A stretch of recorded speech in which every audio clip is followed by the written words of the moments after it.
Welcome to this video, Explosion of Cultures. In this video we discuss a time and a period with an explosion of similar cultures, starting roughly since the catacomb culture, or more correctly since the Botai culture, with haplotype B003. It is an explosion out of nowhere. It starts with 4 David Reich groups, at least in Western Eurasia. In Western Eurasia, 4 separated and isolated groups present themselves 8000 BP and will eventually deeply mix closer to 4000 of starting 4000 years ago. The explosion of advanced similar cultures in the Bronze Age around 4000 BP, but not before 8000 BP, with the 4 David Reich groups still separated and isolated.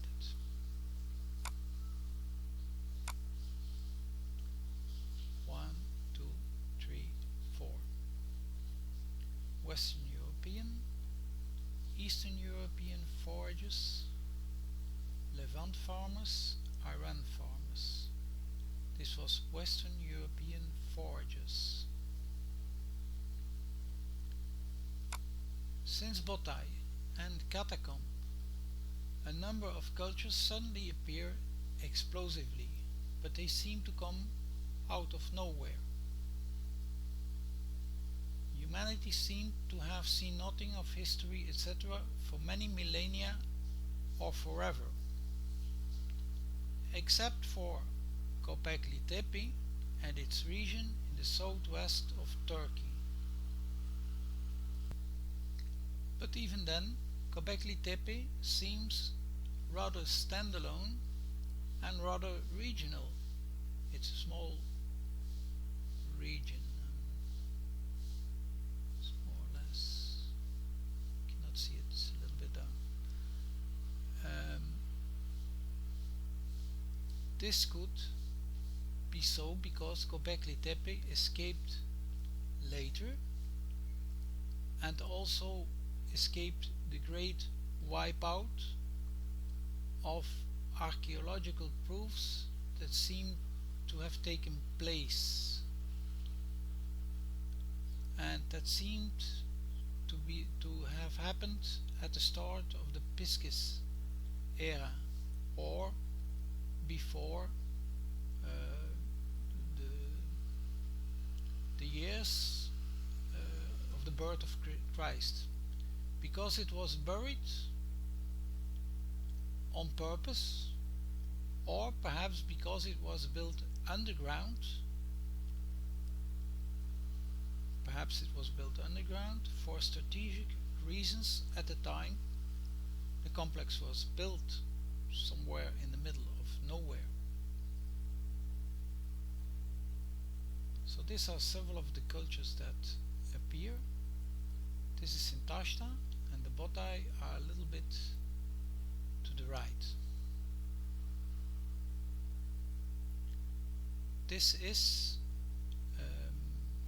These are inscriptions in Menhirs in Karnak in France, and scientists that analyzed think about it representing crews on boats. Karnak is on the coast. Representation of boats with crew on the orthostats of the passage of certain megalithic monuments, the passages, let's say the entry, a low entry that slowly goes up. So more about the haplotypes. I started with the haplotype of the Botai culture. How did they appear, these cultures? Why or what are they, these cultures? I will open this discussion with the haplotypes that scientists could isolate the best from our DNA, and they divide it in 5 continents: Africa, Indonesia and Polynesia, I think, Asia, Europe, Americas. And this is a timeline. Here this says ancestor. This is the oldest. This is the Neanderthal. And this is B003. This is the Botai.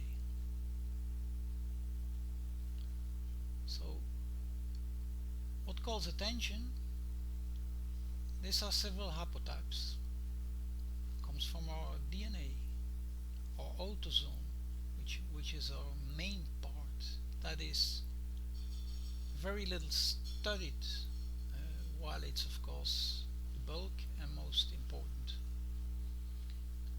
So this is the places that were studied, and of each place that was studied, a diagram of this haplotype was filled in. So several points in Western Europe,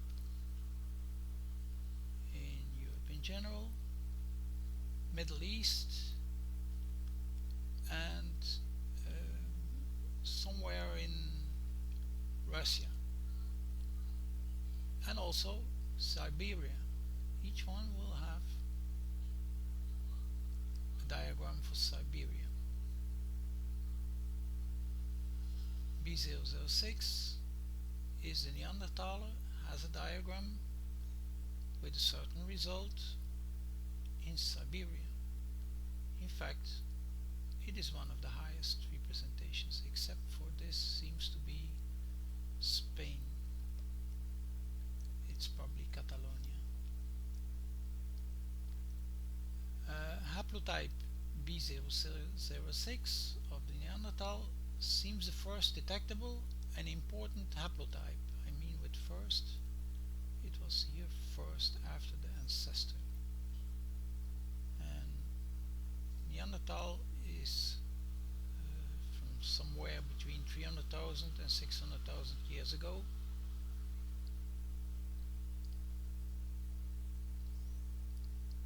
And enters through Siberia. That is in my hypothesis, and otherwise it would be difficult to explain that it's represented in all the archetypes. So in other words, all the archetypes, archaics, not archetypes, archaics, all the detected haplotypes have presence in Siberia that called the attention of the researchers.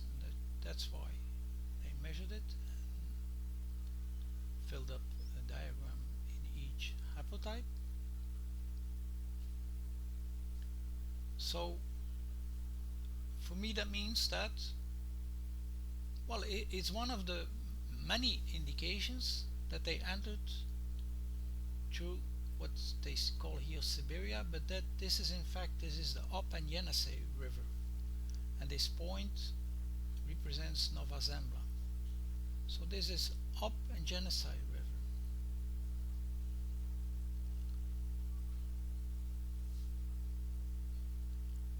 And then after it came in, after the haplotypes of archaics came in Siberia, in Ob of Yenisei River, they turn west and east, west and east, west and east, and so on. West, this little here in the east, and this is a weak haplotype. Haplotype B002 comes next. B002 comes after B006, which is Neanderthal. It comes after the Neanderthal and also enters through Siberia. That means Ob and Yenisei River, and spreads dominantly east. And I wonder here if it's one of the three known waves of the Denisovan. For some reason this B002 disappeared, or they were never present in the Americans. The result could be the result of complete exportation out of the Americas and or complete dedication to other continents like Europe and Asia, making room in North America for new hybrids in North America, or the newest hybrids turning them completely over in North America.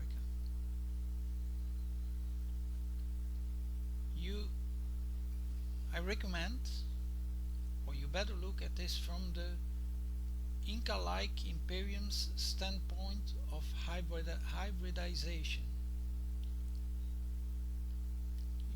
You will understand later, where older hybrids need to be eliminated immediately. When a business does hybridization,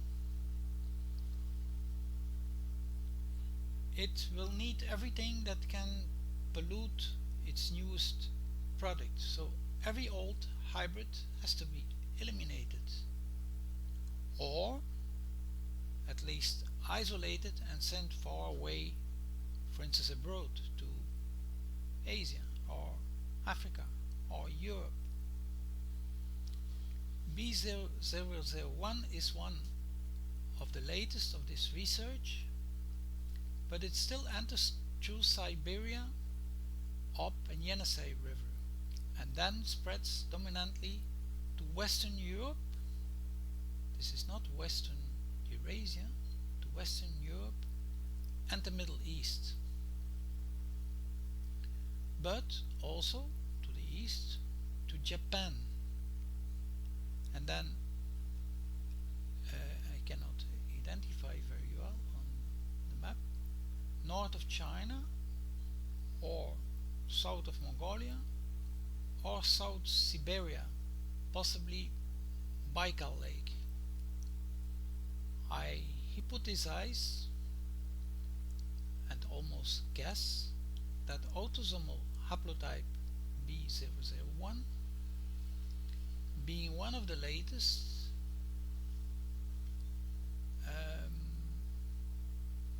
will end up including or being dominated by haplogroup R1, R1A and R1B,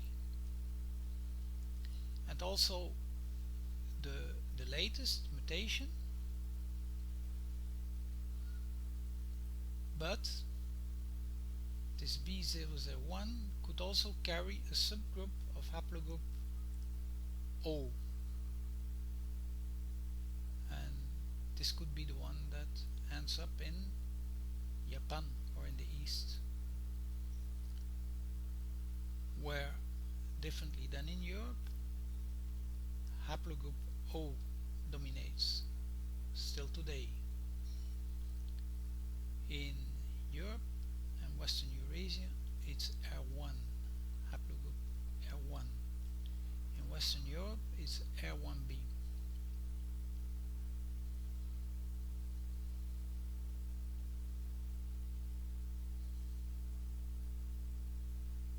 This is quite interesting, but not for now. All this research that led to these maps and this research uses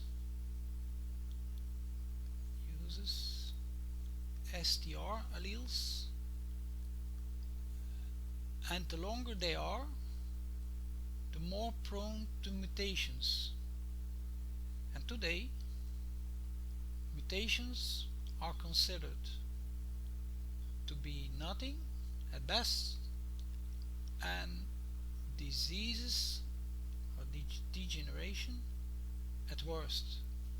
So don't expect something very positively from being prone to mutations.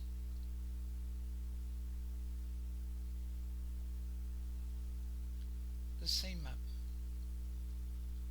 Haplotypes, that is this map, and the table we've seen before, points to a mosaic origin of modern humans.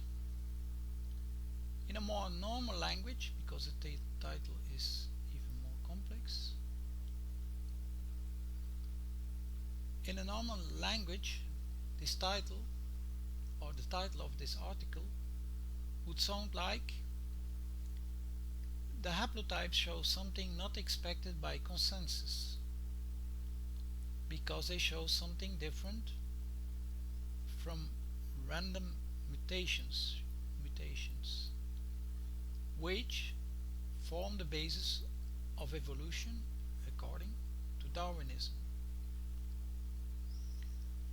While this could be interesting, this is not what I am after. During my videos, etc., I often use figure 2 to find out where in time a group can be located.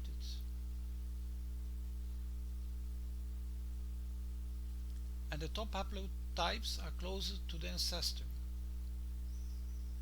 And then my Johannes Malland's hypothesis: the Amazon amaranth is the ancestor of all modern humans. I show you the haplotypes once again. These are haplotypes, and these are haplotypes as well.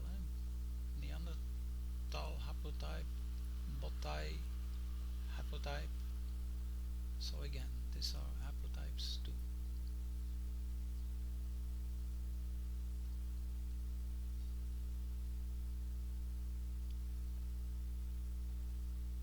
So I showed you figure 2 to find out where in time, and if you remember, Neanderthal was in the front and Botai was at the end of the list, and ancestor is what comes first. The top haplotypes are closer to the ancestor. The Amazon amaranth is the ancestor of all modern humans.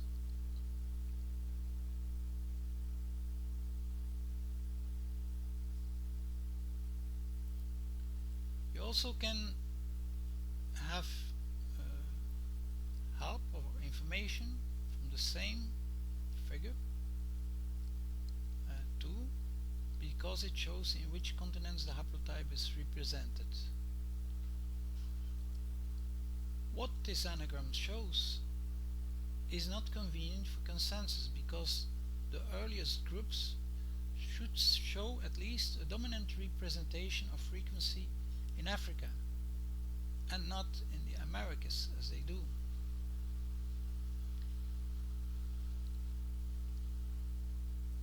And it starts with the earliest group,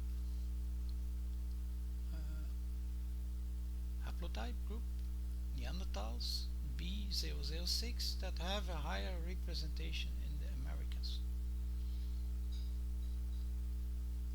So most logically, this is so because the earliest haplotypes were created and multiplied in the Americas, and that's why they have the highest frequency in the Americas, while we think there was something typical for, let's say, Western Europe. This is the title of the article, which I described in a more simple way. This is at least part of the article. Very interesting. This is a figure that comes before. So the groups that we see is a selection of these groups. These are much more groups, and they already have selected roughly some 10 groups to make it a bit easier for us.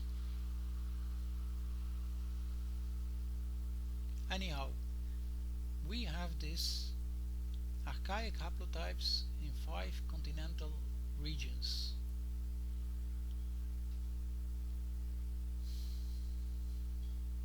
Again, this is figure 2. Figure 2 with the legend.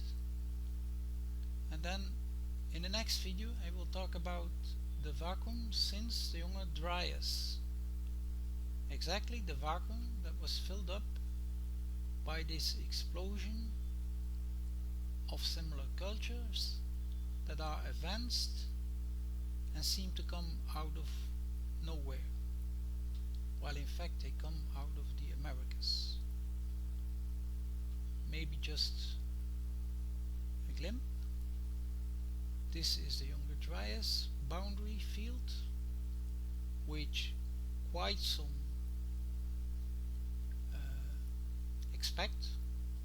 hope that it would have been from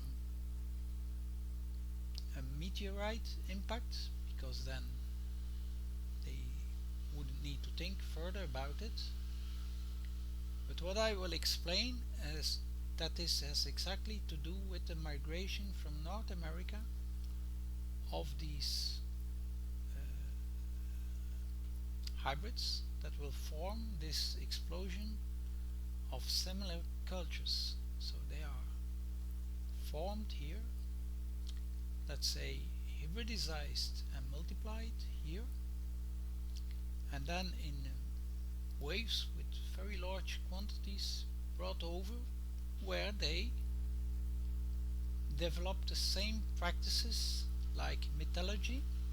They made metals, weapons, plows and wagons and chariots here, and they brought it over. So they used the same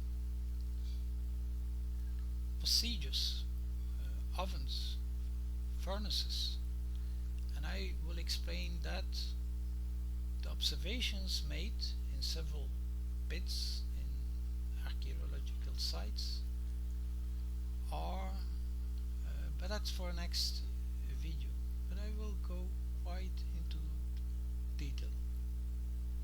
Thanks for watching. Bye.